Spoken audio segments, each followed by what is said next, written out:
There we go. Okay, sorry about that. Miriam got a phone call. I don't know who's calling her at this time. Just kidding. So it got interrupted.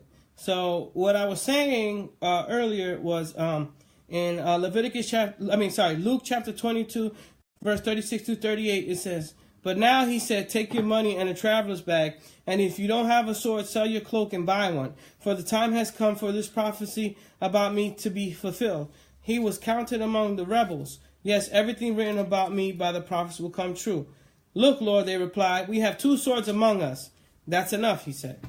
So it's not speaking about guns, but it's talking about weapons. And what we see is that Jesus spoke about it in a positive light, I would say. He said, take your swords. So there's nothing wrong with a person deciding that, they want to have their own weapons at home, or their own their guns and stuff. I have 2 guns. I shouldn't have said how many I had. I have several guns. You already said it. Yeah, it doesn't matter. I have 2 guns in the house. Doesn't matter. We got interrupted. She got a phone call, but we're back. I have a couple of guns in the house.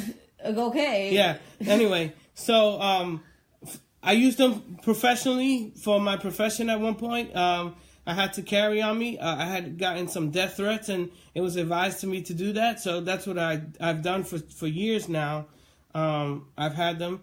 I don't necessarily go around bragging about them. I do enjoy shooting also. I like to go to the range by myself or with friends and go shooting. There's nothing wrong with that. So I think to answer the question, when it comes to how you... So, wait, hold on, time out. Say it again. You got how many? Time out. So, wait a minute. When I was bothering you, she defended you, but she can't defend me now? I see how it is. Anyway, back to what I was saying earlier. I think the important thing to remember is when you do things, you should always do things out of love. I'll give an example. Not too long ago, when the elections were happening, you saw a lot of separation between people on like social media, and you were on one side or the other. Yeah. And it was easy to get caught up in these things because, again, people just stereotype and say, well, if he's a conservative, he must not agree with this, or he must agree with that, or whatever the case may be.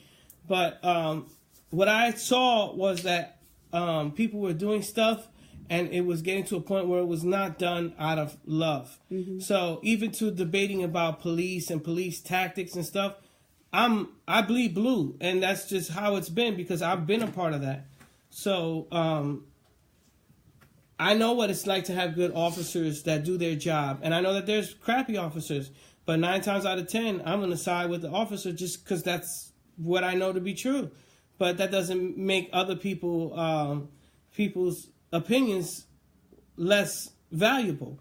And that's what I had to understand. I had to understand that we're all entitled to how we think and how we feel. Now, that doesn't mean because by shouting and telling them that the person's wrong or that they're stupid, am I going to convince that person that what they're doing is wrong, mm-hmm. or that my opinion is more valid than their opinion. So, again, like all these things like we've been talking about, like she said, it's all love. We should be doing things. We should be doing things out of love, right? And if you find yourself, and it's like what we were saying earlier, if you find yourself that you feel like you have to debate these hot topic issues, and you feel like you have to go ahead and give your point and speak your point and prove the person wrong, then maybe you're making an idol out of those things, and you have to reconsider where you stand in that as a Christian, because ultimately this world, this earth is temporary for us. And what we gain is something in heaven, in the kingdom. So these things are, it tells us in the Bible as Christians we shouldn't be quarrelsome. And, it's one thing to state an opinion, but we shouldn't be going back and forth, or trying to prove somebody wrong and saying, well, you're wrong, because you don't win people over like that. You just ostracize them even more. Yeah, remembering God is a God of peace. So it's happened to me where I had to take a step back because I'm guilty. I was going off during election time, voicing out my opinion, and what it was doing was I was getting angry with people, and then because I just felt a need to speak up and to prove my point. And other people, I had to step back and say, well, how am I being viewed in all of this? Are they looking at me as hateful, or and I honestly think, I'm not sure, but I think one of my cousins, I had an uncle that deleted me during that time, one of my favorite uncles at that, and then I had a cousin that I truly think she unfollowed me, but and then an aunt that argued with me also at one point. So God is a God of peace, and in all of that, if I'm putting too much effort on trying to prove my point in these political matters, then I feel like I'm failing then, because I'm not showing God's love. And ultimately, that's what it should be about. There's nothing wrong with you standing to what you believe. It's just a matter of how it's going to go, or how you're presenting it. So, you have to really see, am I representing Christ, and how would Christ, handle that in this type of situation? And there are some people that are more called to those things than others. Because if we look throughout even just American history, a lot of people don't know this, but, Christians were the ones who made the push to abolish slavery in the West.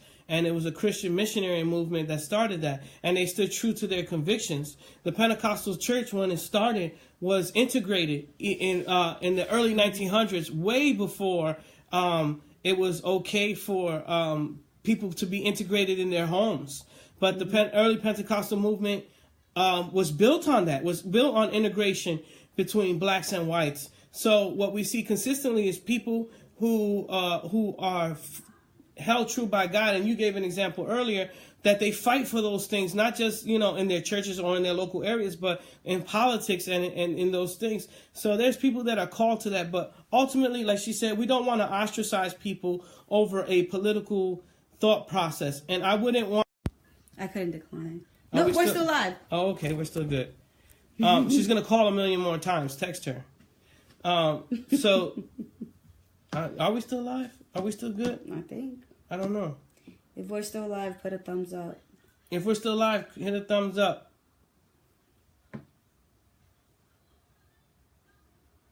I don't see anybody thumbing up. And I honestly think... It says we're live. Yep. Oh, there we go. Okay. She put a muscle up. There you go. Good. We're good. All emojis. All right, we're good. All of a sudden, I thought up. Zapata put a Mexican flag. No, that's her. Yeah, she has it on her profile. But I thought that she put the emoji flag. Is there something wrong with that? No, I have my glasses on too. Is that showing really love? That's I love Mexicans. Yes, that's true. Her best friend is Mexican. Her only friend. Anyway, oh no, she's got a new friend now, so she's got two friends. No, Zapata's my friend too. No, Zapata's my friend. Okay. He's just here for the ride. Anyway, so to continue what I see her more often than you do. Go ahead. I'm working all day, so. Anyway. What kind of friend is that? Anyway, to get back to what we were saying, ultimately, when we do stuff, we should be doing it Jessica's your friend. Out of love. She's my sister-in-law, yeah. We have to do things out of love. So, I don't want to...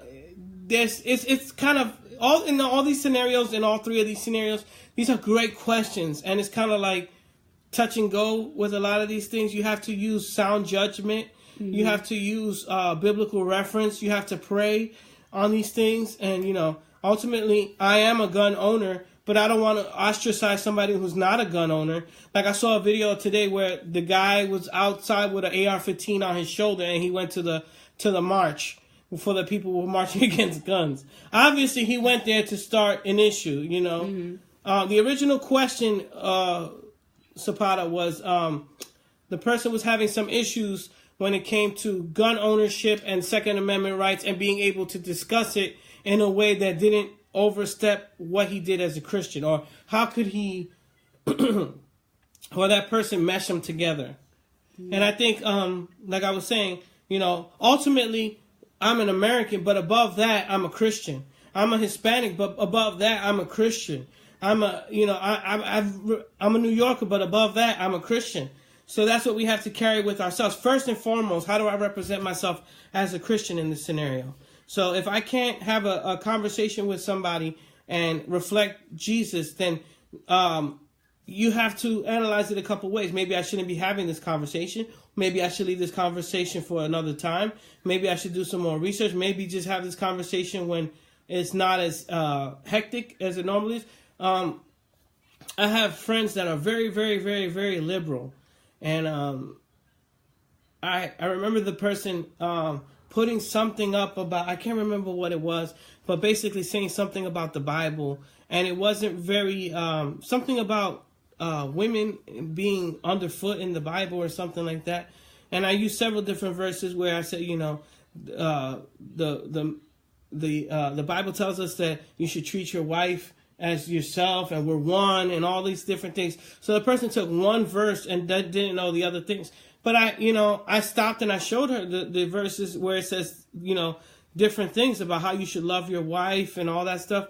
And she didn't say, well, okay, I want to give my life to Jesus now. But what she did understand was, well, maybe I need to do more research before I jump to conclusions with those things. So that's what she told me. She told me, she was like, maybe I need to be a little more, maybe I'll ask you next time about if I have any questions. And that's a way that you can open the door to spreading the gospel too, right? You use every opportunity that you have. I've used all kinds of things about talking about dinosaurs, all kinds of different things that, you use as an opportunity to spread the gospel. So ultimately, if you can't show love in that situation, then you have to analyze and say, well, me personally, as a conviction, how far am I willing to go as a Christian to further this purpose, to further this conversation or this agenda? And if you can't do it in a way that comes off lovingly, then maybe you should just take a step back and not say anything until you can. I've resolved. I thank you. I've resolved to pretty much not having political conversations with people that, especially that I disagree with. So what I've done is I leave it to the vote. So you vote, and that's what's important with that. So I'll just leave it at that. Just to real quick, even in any type of conversation, whether it be like the second question about homosexuals, or one arguing that no, a Christian shouldn't have tattoos, or the other one, yes, a Christian can, or even this one. In every conversation, if you see that the person is unwilling to budge and they're just trying to prove their point, then right there, that's when you just need to take a step back, because that conversation is not going to go anywhere. If there's a conversation that each side wants to hear the other side, openly and learn from each other, then that's okay. But if you see the other side is just not budging and they're just trying to prove a point, then right there, it's not going to go anywhere. So I just wanted to throw that out. I hope that these questions got answered to the best that we could answer them. We tried hard with that, but I actually like this whole question thing, and maybe this time there wasn't many questions because maybe some people didn't dare to ask a question, just because they're, a lot of times we don't want to ask questions. But to me, honestly, no question is a dumb question. Alex is always one that he's Mr. Know-it-all. And a lot of times, I'll ask him a question, how stupid, it might sound so stupid to him, and he might laugh at me, but I don't care because I don't know the answers. So obviously I'm asking the question because I want to get educated. And I think that we do ourselves a disservice when we don't ask questions, because, then we're just going to stay dumb if we don't. I'm not a know-it-all. I don't know everything. But what I will do is I'll try to get information and research and find the answer to whatever Jessica it is. is Miss Google Queen. Alex is Miss Google King. Miss Google King? Mr. Mr. Google King. But I think we're going to try this again sometime in the near future. And I hope that others that are watching or will watch later will join in and ask questions as well. I think it's beneficial. But the main thing is educate yourselves as well. Educate, because the world is ready already to disprove us wrong. And it looks really bad on us when we're saying, yes, God exists, and we have like no way to even answer that. And all we use is, well, you just have to pray and have faith on that. The first thing you should do is strengthen yourself in your convictions and your morals when it comes to God. And say, God, this is what I'm going to adhere to. And once you do that, then you start studying your scripture, because that's what's gonna guide you. And once you start learning what you're supposed to do, put it into motion, put it into effect. Don't just wait for others to do it for you. Go out there and do it. I'm no different from anybody else. I put my clothes on the same way everybody else does. I breathe the same air that everybody else does. And so does my dad. So does your dad. So does your brother. We're all human beings. It's just certain people have dedicated their lives to doing certain things. And when it comes to the gospel, and that's a conviction that everybody should have. It tells us to preach.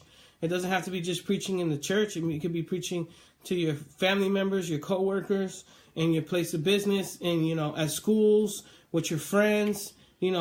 All those things, those places are opportunities for you to spread the gospel. If I have the truth, I want to be able to share it with people to bring them to I live a happy life. And, I preached on Sunday, and if you guys haven't seen it, there's a link down there that you could look at the preaching from Sunday. Yeah, there's a preaching down there. And one thing that I talked about was, being able to, what was my point? I forgot now. What was I just talking about?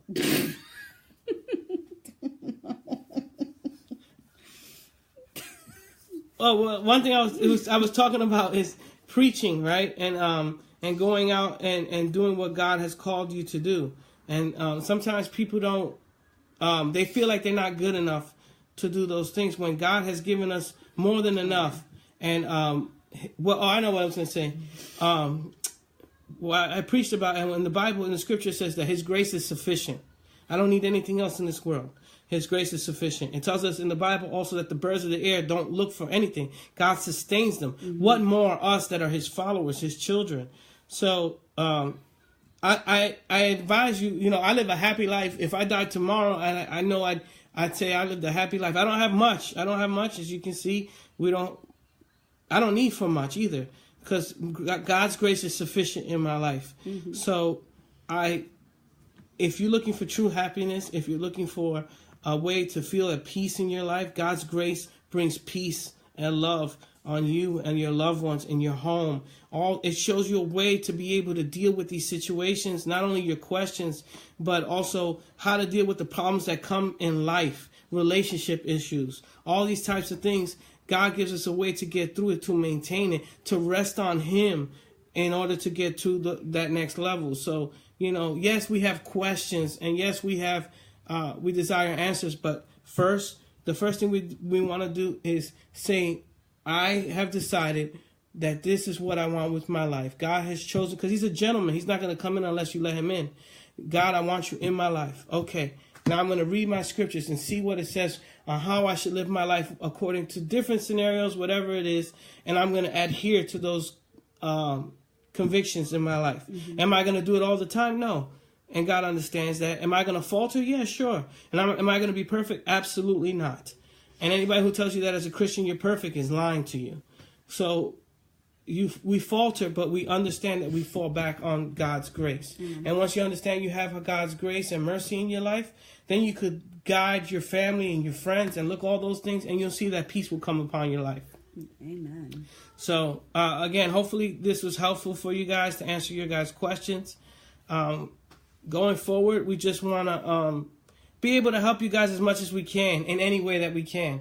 What we've seen is that people tend to tune into these live videos more often. And so we're going to continue to do these. Oh, I'm glad that you did, Zapata. Sometimes God speaks and He talks. We're expecting God to speak to us very audibly and like in a loud, boisterous, because sometimes that's what we're told. But the Bible tells us that God also speaks in the soft winds. So, sometimes you just got to be paying attention to your surroundings and in your environment, and God will speak to you and give you an answer that you were looking for. So, we'll continue doing these videos and our gatherings together, and hopefully going forward, ultimately our goal, is to grow the ministry. It's grow our ministry and your guys' ministry too, because I don't believe in having people who just sit back and just take in. I believe that I wanna help God in molding warriors and people who are going to go out and evangelize and spread the gospel, because that's what we're here to do, and that's what I want to do and I mean that's in everything, with children, with adults, older people. I just want to be able to educate and help people go forward and go out and preach the gospel. Yep. Do you have anything else you wanted to say? All right. Well, God bless you guys, everybody. If you have any more questions, feel free to ask us, and we'll address them as soon as we can. Next week we'll be going out of town, so pray for us that we have a safe trip. We really need this vacation. But thank you guys for tuning in. Bye. I can't hit the button!